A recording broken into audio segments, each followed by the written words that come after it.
everybody, Zeidoktor here with Typical Manga Fan, and this episode of the Typical Manga Review is dedicated to One Piece Chapter 820, Dog and Cat Have a History. And our cover page today is Torino Kingdom, where Chopper spent the time skip. It's like, we got all the little Triangle State natives reading the paper, seeing Chopper's new wanted poster. The kids are apparently dressed up like Chopper was that when he came back and tried to pretend he was somebody else. And you have a Tanokichi drugstore made out of acorn, apparently. You got the big old birds. And then the chapter proper begins like with Cat Viper recognizing Luffy's hat. It's like and Luffy remembered that Dogstorm said the same thing before. It's like they were at the time they were both rowed aboard Roger's ship, and they weren't quite part of Roger's crew the way they explained it. It's like they went with Lord Odin, who was. So they were sort of like the same level as Buggy and Shanks, like kind of like apprentices. You know, knowing how powerful these two have become, it just really shows how much of a disappointment Buggy was. I know, like there's like a little discussion on there in the One Piece forum on TV Troubles about like how devil fruits like make the difference in the fight, but really that doesn't make a guarantee because Buggy is actually pretty good with his fruit if you think about it. He's not a powerhouse though. No, I think what happened was he simply took the easy way out. Like he could have honestly if he had stuck with Shanks and like swallowed his pride, he could have become much stronger as maybe like one of his crew. But he went to the East Blue Way. He didn't leave. He didn't go back to the Grand Line, so he didn't get the experience that he needed to become stronger. Yep. And from what they're saying, Roger and Whitebeard seem to have traveled together for a time because they were also on the Moby Dick, and Roger hooked up with them. Yeah, I do know that Roger and Whitebeard were on. They were on speaking terms. Like I remember when Goldie Roger was talking to Whitebeard, they were sitting drinking together. Yeah. And talking about like how his name was screwed up and his kid and all that stuff and I think. And the Cat Viper knows and history of the world too. Yeah. And the Cat Viper knows that they didn't actually accompany Roger to Raftel, so they have not been there themselves. Yeah, that would have been too much. That'd been like okay, now let's not have too many of those people around. You know? Yeah, but they're also like. They're actually like forgetting their grudge for a little bit while they reminisce about the good old days. Also, real quick, you see the sound effects to the right of the Cat Viper and to the left of Dogstorm? Yeah. Like to the right, like the ones that like two lines going sideways. Yeah, I see them. Yeah, is what they say. Ah. And then the ones for Dogstorm are wan, which is like how their sound for a dog barking. So they're basically like, they're actually like making their sound while they talk. Yeah. It's like they talk about all the stuff that they've seen. Sea of clouds floating in the sky, islands floating on the sea floor. Which, come to think of it, would actually floating on the sea floor. But it occurred to me that normal island would probably be a thing for them too, wouldn't it? But still. And Usopp's trying to keep all of this written down, but like, weren't you two trying to kill each other 10 minutes ago? Let's not ask questions about this type of thing. Yeah, and then Luffy asked about the samurai, but they didn't accompany their lord to. They remained in Wano, and in fact, they tried to convince Lord Odin not to join Roger because the country was an isolationist nation, and leaving the border was itself a crime. But he was something of a maverick, so he went ahead with it anyway. Like they made their acquaintance with Roger and Whitebeard, but and I guess they went along with it because they seemed like honorable men. Like Luffy's like, who cares? The important thing is you all know Shanks. What about Rayleigh? Of course. And then Frankie, and then the continuity. We just get a whole bunch of continuity here. Like Frankie's like, that means you sailed on the Oro Jackson, a ship made by my master Tom. And then Brooks about to bring up Crocus, but Nami interrupts him. Like, hold that thought. Sorry for interrupting, but I do need to get something straight. And actually, I saw this mentioned on forums just before, so I do like the fact that they bring this up. But Nami points out the fact that they have not been using the log poses at all. I mean, when they first arrived in New World, they went to an island that wasn't even on the log pose, period. They went to Punk Hazard. From there, they went to Dressrosa. From there, they've come to Zoe. Like, they've used Eternal poses, Vivre cards, things like that. And now they've got these road poneglyphs as well. It's like, so from what Crocus told them, their roots would eventually converge into one place. So that's where everyone assumed Raftel would be. And then he's like, "Oh, Crocus!" Like the Cat Viper was like, "Crocus? I don't remember him.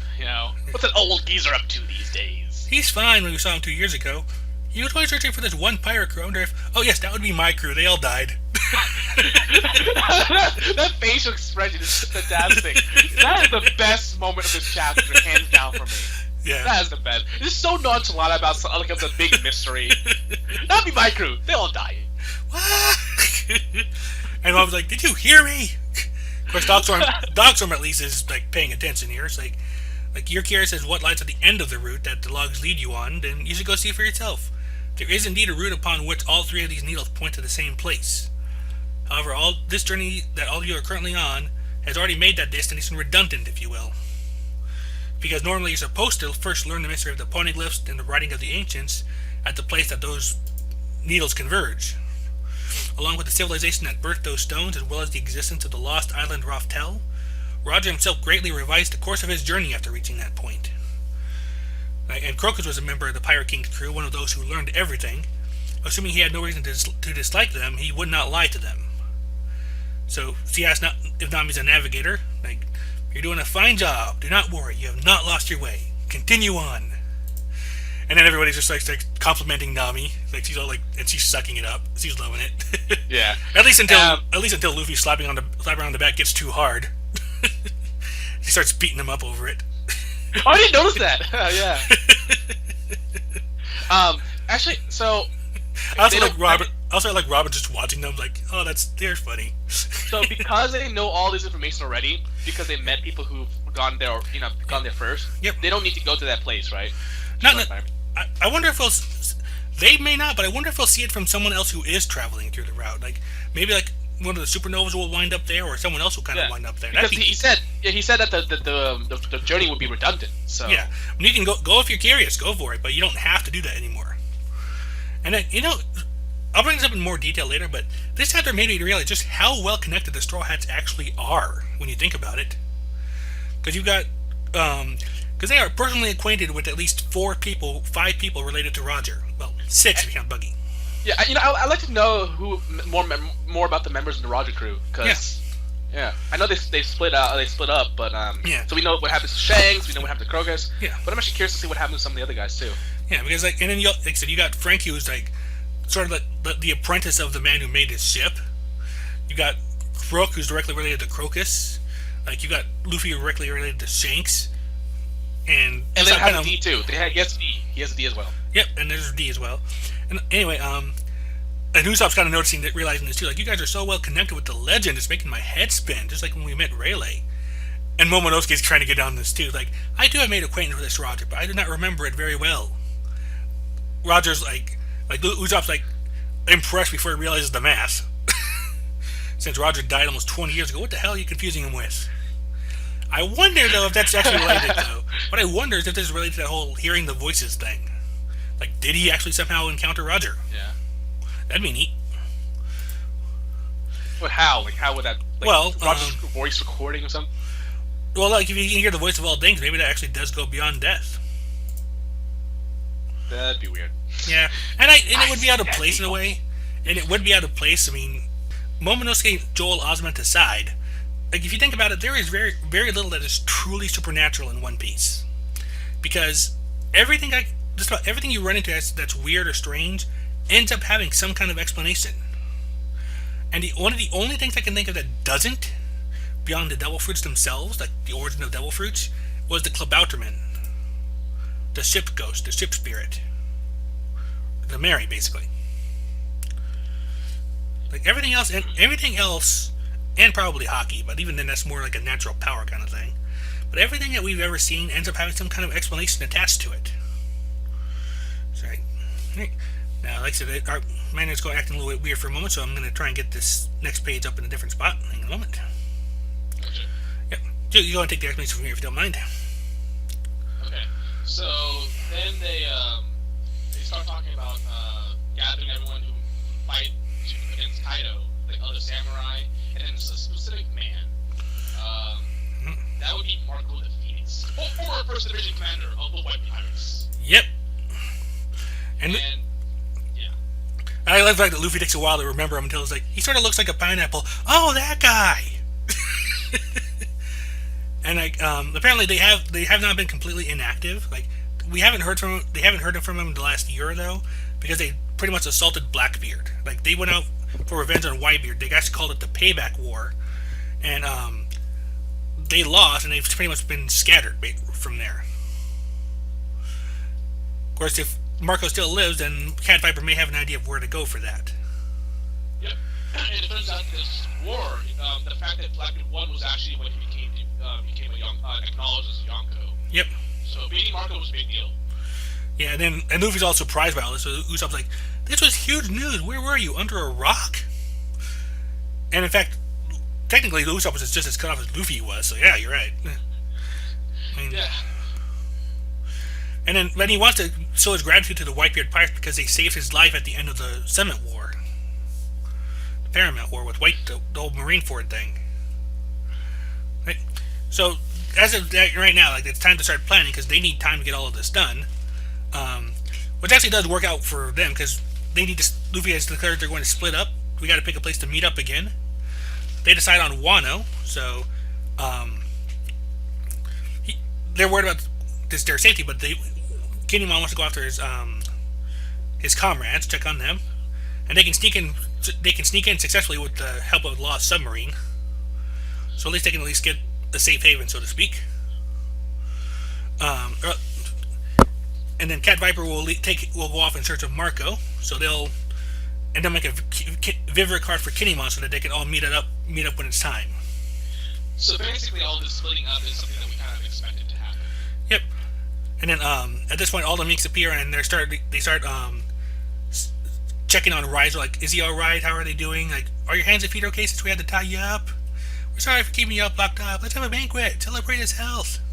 Reconciliation of our two rulers and our safe reunion with the Kozuki family. And this is actually very sweet. Like it's like ninja art. I love your no jutsu. Nin nin. It's even cornier than all of Naruto's like Shadow Clone Jutsu, but the Ninja War, all the people from the Ninja War together. It's even cornier than that. Yeah, but it's so sweet.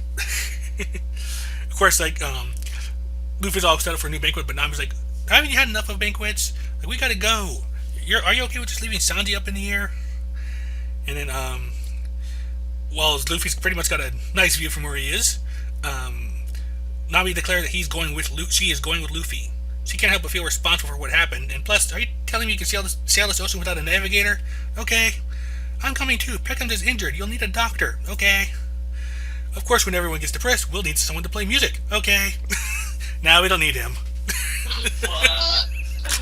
Oh, rude! Stop excluding your own crew members. I also saw Sanji taken before my very own eyes. You know what I like about this is that he's basically taking the people who didn't get to do anything with the Dressrosa arc. Right, so they'll get their moment to shine here because we stick with Luffy most of the time. Yeah, this is awesome. I like the fact that I think he took everyone in that didn't have to do with the Dressrosa arc except for Sanji. We know that it's going to be Sanji's year, so yeah, basically everyone, right? Yep. And Kinemon's like doesn't object because it's not like as if he could stop them anyway. In fact, if circumstances were not the way they are, I would have liked to have gone with you because he feels indebted to Sanji as well. Like, of course, Frankie notes that this whole quiet infiltration plan is looking a bit unlikely now. So if things go south, y'all better double time it out of here. And also Robin asks, like, Luffy, if you happen to come across a Poneglyph, could you make me a copy? Sure thing. He's not off to the bookstore, you know. Well, first off, does he even know how to make a copy? Well, it's probably just rubbing it, doing the rubbing of the thing. I feel like that might be too much to ask of Luffy. Maybe. Didn't we have an idea last week or something like of him like imprinting himself on it? That'd be weird. Then he basically I could swear I saw it somewhere. Then if he does that, he basically becomes a highly coveted person of interest. At least until he showers. Yeah. Also, he can get Nami too, by the way. Nami as an navigator would be good at documentation. Yeah, and then Chopper probably could as well. So basically, she says like, yeah, Nico Robin says, I'll take a look at the Poneglyph that Kaido's got in Wano. Yep. And then before anything can go any further, the entire island just lurches. And you can hear like you see the big old sound effect, like Cat Viper realized that Zunisa's crying. And they don't know what's going on here. Like these quakes, have never felt anything like this. And then all of a sudden, Luffy starts hearing a voice. And there's no chapter next week. Well, anyway, so that's like the general pattern so far. But go ahead. We know what's happening. Jack is attacking the elephant. Right. But the voice, and I'm thinking that's the elephant's voice that Luffy can hear. Yep. Yeah, because like I said, Momonosuke was reacting similarly on the way up there. Because like, he was having trouble with the voice as well. I thought that he was hearing the voices of the Poneglyph, but this is not. Well, it could be. I think we can presume at least whatever it is that he and Momonosuke and Luffy are hearing the same thing. Well, no, we don't know if Momonosuke is hearing this. Well, no, I mean, I think, in other words, what Momonosuke heard then and what Luffy heard now are the same thing. Are you sure? I think it's likely. I mean, I'm going to assume so until it's told otherwise. Well, because Momonosuke, he started hearing the voices as he got close to the Poneglyph, right? Right. But and we assume that was because Roger had that he shared the same ability that Roger had, where he could hear the voices coming from the Poneglyph. Yep. But Luffy has not shown that ability at all, has he? Yeah. To answer the question about Luffy hearing voices, yes, he did. There's at least one instance where he heard a voice and it was directly compared to Roger. And that's the end of Fishman Island when the Sea Kings were capturing the giant ship Noah. Luffy apparently was able to hear them, and they think back to Roger, where he thought he heard voices but couldn't identify what they were. So at the very least, Roger and Luffy share that connection, that similar type of ability. Whether that extends to whatever Momonosuke was hearing as well, I think it's very likely because we're seeing the same kind of thing. But otherwise, I don't know. Because where did the voice come from with the Nowhere thing? Is it Nowhere itself? Sea Kings. Well, Sea Kings. Okay, so see that's the thing. So this actually confirms the fact that you can hear from like animals, right? Yeah, that's true because we got Sea Kings and we got Zanisa now. Yeah, but we never seen Luffy hear anything from the Poneglyphs. He's been close to them, so yeah. Of course, that's assuming that Momonosuke is hearing the Poneglyph. Because another thing that comes up right here, like in the little slip of a panel right before Luffy reacts, we're seeing the whale tree. And before, Momonosuke was saying that he hears the voices more and more the closer he gets to that tree. Like while they were climbing the whale tree. So it's something in the whale tree is what's making the difference here. Well, maybe the whale tree is like where I don't like the soul, but maybe that's where something special about the elephant resides. Mm-hmm. I thought that it was because the Poneglyph was inside of the tree, but I guess it was something else. It could be a mix of both. I don't know. Well, I mean, Roger was supposed to hear from voices from Poneglyphs as well. So why is it that Luffy can't hear voices from Poneglyphs? Like, does he only have half of the ability or something? Maybe just because he really hasn't been around Poneglyphs very much. Because the only other one he's ever been around physically himself was the one in Alabasta. Like, he's never been around a Poneglyph before now, otherwise. Yeah, because like Robin, the only other ones we've seen I think were Fishman Island, which Robin went to alone. And then the Skypiea one. Which again, Robin went to alone. Robin, bring Luffy along with you, damn it! Well, if she starts picking up on this, then she may start doing that. At the very least, she knows Luffy's going to help her with getting what she can from here. Yeah. So we might find out where the voice is coming from. Well, we do know. I think we do know, but maybe we might find out something more to the ability. Yep. In the upcoming chapters. I don't know. I don't know how much of it we're going to other than maybe he just passes it off, or maybe he just realized he can talk to a giant elephant, and maybe that's not it. Yeah. But I feel like Robin being there would probably be like, oh, well, maybe there's something more to it, you know? Mm-hmm. It's hard to say there. Yeah. All right, so I think that's the end of this chapter. Yeah, actually, there is one thing I want to add in here before we wrap up on here, because I think we'll wrap this up quickly because of some technical difficulties on my end. There is one thing I want to bring up, though. Nami is going with Luffy now, right? Yeah. I think this just made the whole Big Mom is Lola's mother theories a lot more likely. Okay. Because that's been a long-running theory, right? Do you remember that, though? Lola from Thriller Bark? Yeah. I remember talking about this. Okay. Yeah. Well, I don't know if we talked about it on record, though. No, we did. Or at least not recently. Okay. Like, no, I don't remember talking about it like in our last reviews, but at the very least, the fact that Nami's explicitly going with him just made that a whole lot more likely, I think. Because Nami is the one here that is most likely going to mention Lola. Luffy wouldn't even remember her, and the only other one who had meaningful interaction with her was Frankie turning out a marriage proposal. You're a gem, but I'm just too super. I do remember, but I think we did talk about this when we were talking about Big Mom, when the first mention of her in the when the Sanji thing happened at first, like maybe like 3 months ago. Yeah, probably. Like I said, it wasn't. It definitely wasn't recent. Well, 3 months to me is recent, whatever. Yeah. Well, still not within the last few weeks or so here. Like not one because Big Mom came back into prominence last week or so. Yeah. And so, but like I said, this was a good chapter. Like you kind of said before we started, though, this is more like a moving things along chapter, like planning chapter. Yeah, everything's set up, and then the next chapter's gonna be the fight against Jack, basically. Yep. And I'm wondering how that's going to go here, like how they're going to attack him, because we've never really had much in the way of ship-on-ship combat in One Piece, and that's kind of what seems to be going on here. Yeah. But I mean, you kind of like I don't know, like do you think they're just gonna jump on his ship or something? Seems the most likely thing to do. I mean, and at the very least, it'll give us a good taste of what Kaido is capable of, like in comparison to the Straw Hats, because we'll see what Jack is like. At least even injured Jack should be able to put up a fight.